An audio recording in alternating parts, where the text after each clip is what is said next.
Hi, I'm Richard Karn, and you may have seen me on TV talking about the world's #1 expandable garden hose. Well, the brand new Pocket Hose Copperhead with Pocket Pivot is here, and it's a total game changer. Old-fashioned hoses get kinks and creases at the spigot, but the Copperhead's Pocket Pivot swivels 360 degrees for full water flow and freedom to water with ease all around your home. When you're all done, this rust-proof anti-burst hose shrinks back down to pocket size for effortless handling and tidy storage. Plus, your super light and ultra-durable Pocket Hose Copperhead is backed with a 10-year warranty. What could be better than that? I'll tell you what, an exciting exclusive offer just for you. For a limited time, you can get a free Pocket Pivot and their 10-pattern sprayer with the purchase of any size Copperhead hose. Just text WATER to 64,000. That's WATER to 64,000 for your 2 free gifts with purchase. WATER to 64,000. By texting 64,000, you agree to receive recurring automated marketing messages from Pocket Hose. Message and data rates may apply. No purchase required. Terms apply. Available at pockethose.com/terms.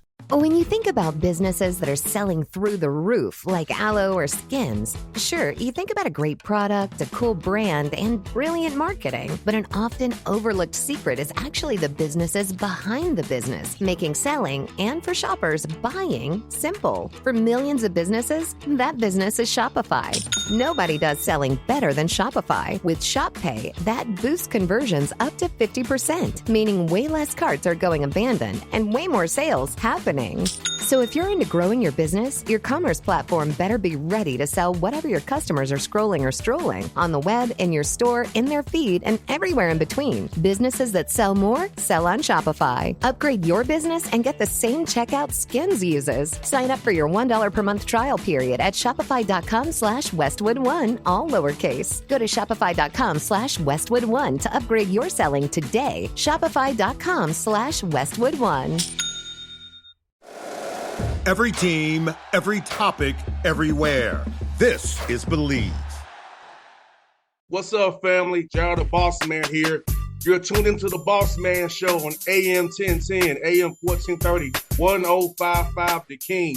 Check The King out at 105theking.com and the Bossman Show at bossmanshow.com. Hit me up on Instagram, The Bossman Show, Twitter at Bossman Show, and Facebook, Bossman Show. It's the Bossman on your radio. Listen to the Bossman Show with your host, JR, Saturdays at 9 a.m. right here on AM 1010, The King. What's up, good people? BetOnline is your #1 source for all your betting needs. The latest odds, lines, and matchup reports for baseball, boxing, golf, and more. BetOnline continues to be the fastest and easiest way to place your wagers, including live betting and your favorite casino and card games available to play right from your phone. Head to the website or use your mobile device to sign up today and get in on the action. Remember to use your promo code BELIEVE, BLEAV, for your 50% welcome bonus on your first deposit. BetOnline, where the game starts. BS3 Network, changing the way you watch TV. Yes, BS3 Network, changing the way you watch TV, covering content and hot topics from A to Z, sports, music, society and culture, movie reviews, you name it, we have it. Check it out on bs3network.com or check us out on Roku, BS3 TV on Roku, as well as check out your favorite podcast on all podcast platforms or Spreaker.com/BS3 Network. You are now tuned to BS3 Network.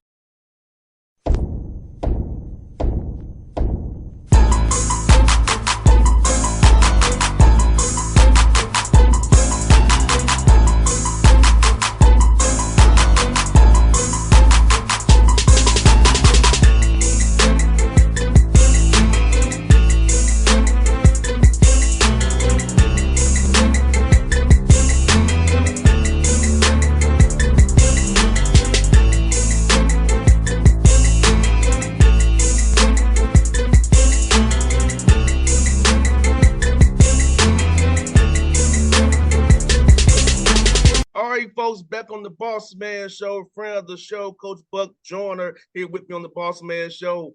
Coach, how you doing there in Hampton, Virginia, man? Hey, man, doing well, man. Students are getting ready to come back. Some have already started, but we're trying to get ready for the school year, man, and try to improve on the season we had last year. So everything going well. The sun shining, and then I woke up, so I'm good. No doubt, man. Can you believe you going into your 14th year being the head coach at Hampton, man, after all these years of service at university? Yeah, it's been a while.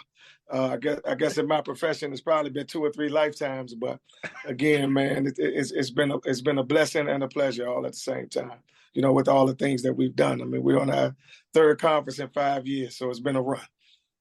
You feel like it's been like you said, 3 different conferences. You feel like it's been like your third different job almost because you started the MEAC, the Big South, but now you're in the CAA now.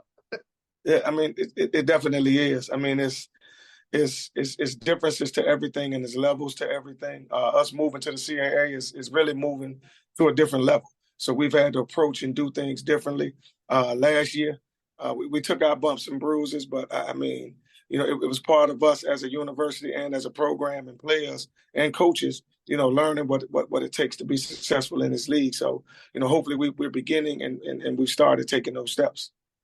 100%. And for you, as you're recruiting, knowing that you're going to make moves, at what point did you start kind of trying to recruit guys to that level of where you're going at? And as you search for young men that fits what Hampton's about, your culture, what you're looking for in a player?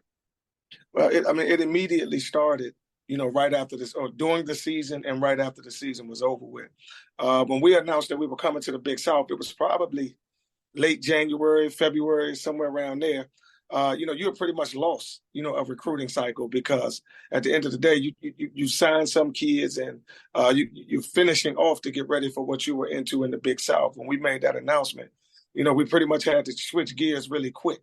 There were some successes to it with kids like Jordan Nesbitt and Kyrie's Mullen, but you lost out on a lot of kids to try to meet that level because of the late time that you had to try to get in on some of them.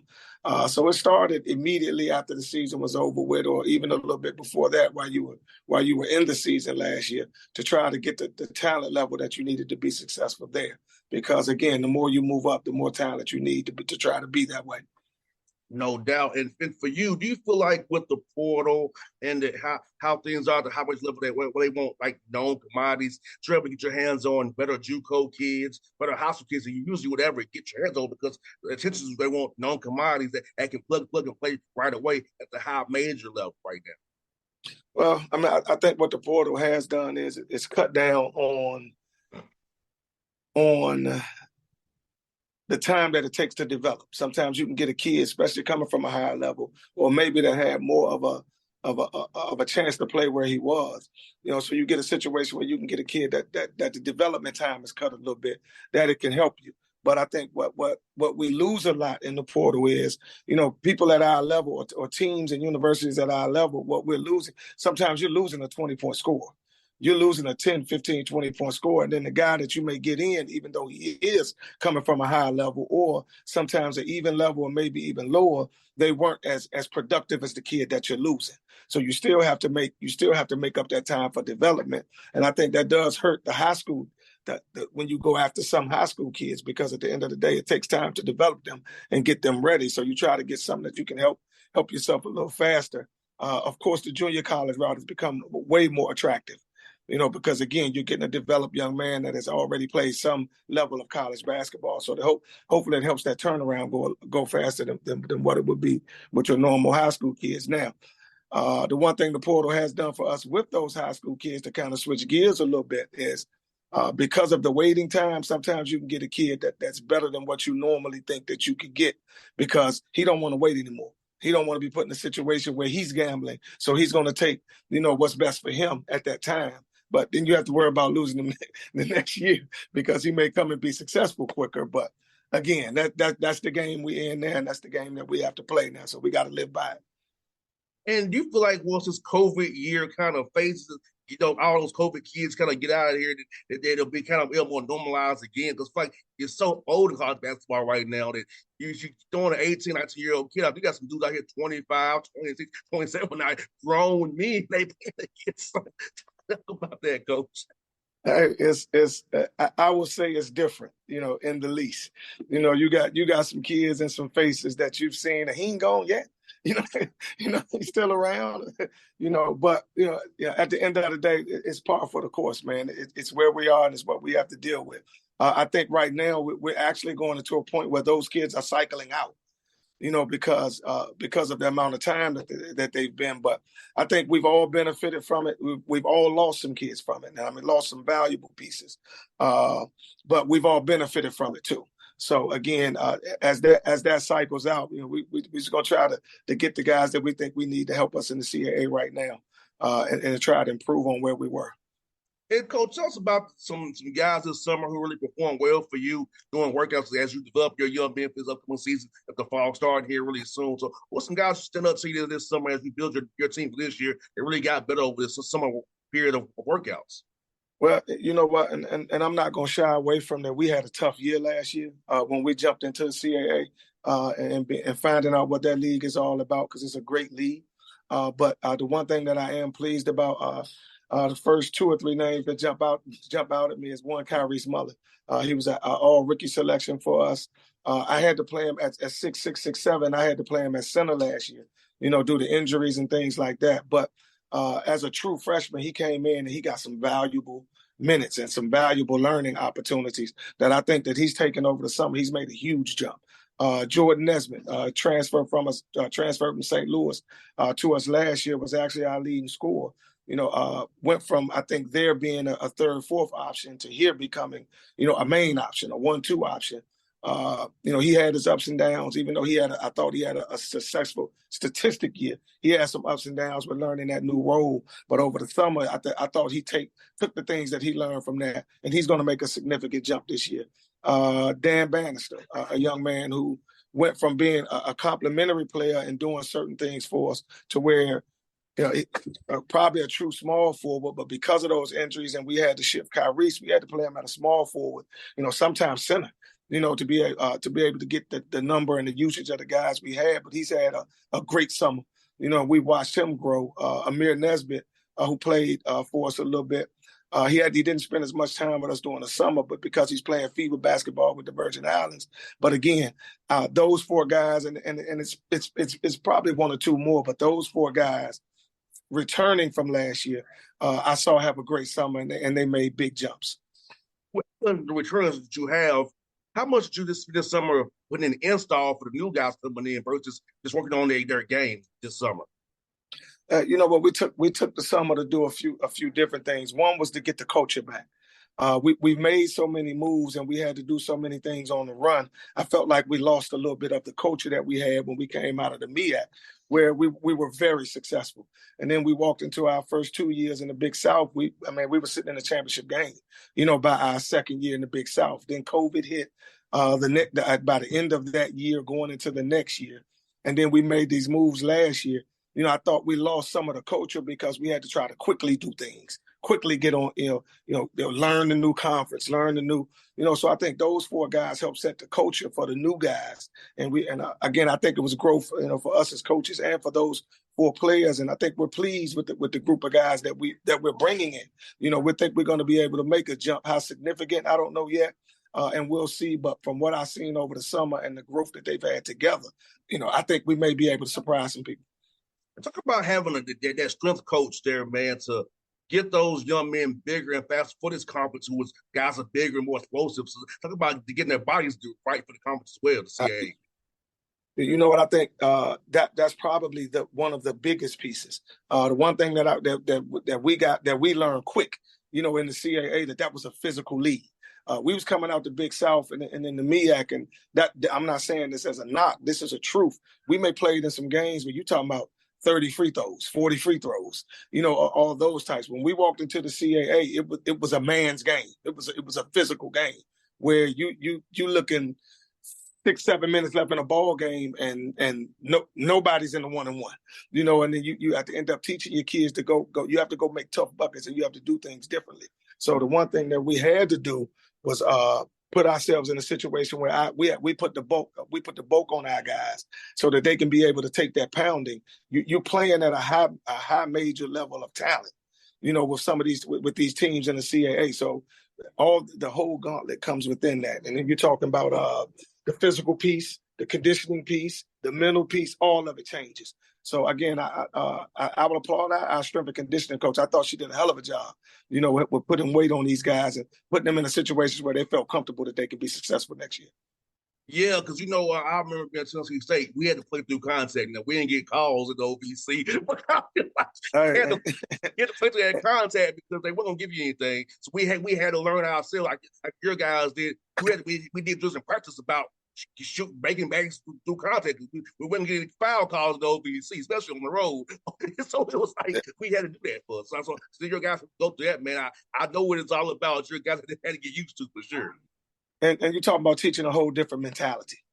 We had not when I say we had to get the culture back, we also had to change some of that culture. We got to play with a different mentality. I thought a lot of CAA teams with the physicality in the league, they put us in situations where we were uncomfortable.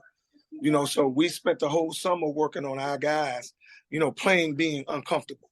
Playing where you have to make. Now we're not going to put the onus on the referee. Put the onus on getting the bucket. Put the onus on being tough for yourselves. Let us control more of our outcome than what we expect someone else to. So we trying to change a whole mentality. And I thought we had a great summer in doing that. No doubt. You also kind of mentioned for one of your players for Virgin Islands. You're going there for the Virgin Islands. MT, tell us about that, man. How cool it's going to be to take one of your players back home and get your team experience going to the USVI, and you don't need a passport to go there because it's U.S. territory. Hey, man. Well, I think, man, we're gonna be in a situation where we're gonna play against, some great talent, some talented teams that I think that will get us ready. For the CAA. I think us being able to go to the Virgin Islands, I think one thing a lot of people may not notice is that one of our largest alumni bases is from the Virgin Islands. And so Hampton has done well with them from a student, standpoint. And so we would get back to a place where we can go and see a lot of our alumni, on top of being able to play against some top tier talent. Again, we last year, I think they said at one point we had like the 40th or 44th hardest schedule, in the country. We tried to improve that, a little bit this year, but also play against more comparable people that we think that we're going to see in the CAA, and the Virgin Islands does that. And, I think it's a situation too. We want to go sit in the fun in the sun somewhere else too, and be able to, take our players and take our university somewhere where they will enjoy. But it's a hell of an atmosphere out there, and I'm happy that we're going to be a part of it. No doubt. I'm asking Coach Joyner about your hometown with Southern Carolina. I'm going there 2 weeks for the tennis tournament at Wake Forest. So tell us about being there around West Salem State, all the history of basketball is around there, and what that meant to you growing up there, and how it led you to Johnson C. Smith, the player there and coach there, man. Well, I mean, Johnson C. Smith is my alma mater. That's one. My uncle went there. That's where he got his roots. So, me going back there, playing there, and then coaching there for a little while was great. But then to get to Winston-Salem, growing up, I had a unique situation there that I understanding a lot of people and a lot of coaches didn't. I mean, Big House Gaines lived a couple of houses away from us. It's a rich history. It's a rich place. My uncle was there. My father, from being a former coach, he was there. I mean, it's kind of hard to explain, and it's kind of surreal. But it was definitely me going back to Winston and talking about Winston and Charlotte. It's a family affair. It's where we all are, and we're proud of the fact that of the legacy that I think as a family we'd be able to live and been able to build coming from there. I can't wait to go there and visit, man, and see a tennis tournament there at Wake Forest, but also see about the Winston State, see the culture of how the basketball is so rich there, man. So I'm looking forward to a trip in a couple of weeks, man. But Coach, thank you for your time, Coach. I'll be cheering for you this year as always, man. Best luck to you guys in the CAA, man. And hope to talk to you down the road, and hopefully March to go to a tournament, my brother. Hey, man, we're going to try to make a little history. So next time we talk, hopefully it's a little different style of conversation. All right, Coach. Thanks. Be safe, brother. Thanks, brother. All right. BS3 Network, changing the way you watch TV. Yes, BS3 Network, changing the way you watch TV, covering content and hot topics from A to Z, sports, music, society and culture, movie reviews, you name it, we have it. Check it out on bs3network.com Or check us out on Roku, BS3 TV on Roku, as well as check out your favorite podcast on all podcast platforms or Spreaker.com/BS3 Network. You are now tuned to BS3 Network. What's up, good people? BetOnline is your number one source for all your betting needs. The latest odds, lines, and matchup reports for baseball, boxing, golf, and more. BetOnline continues to be the fastest and easiest way to place your wagers, including live betting and your favorite casino and card games available to play right from your phone. Head to the website or use your mobile device to sign up today and get in on the action. Remember to use your promo code BELIEVE, BLEAV, for your 50% welcome bonus on your first deposit. Bet online where the game starts. What's up, family? Jared the Bossman here. You're tuned into the Bossman Show on AM 1010, AM 1430, 1055 The King. Check The King out at 105theking.com and the Bossman Show at bossmanshow.com. Hit me up on Instagram, The Bossman Show, Twitter at Bossman Show, and Facebook, Bossman Show. It's the Bossman on your radio. Listen to The Bossman Show with your host, JR, Saturdays at 9 a.m. right here on AM 1010, The King.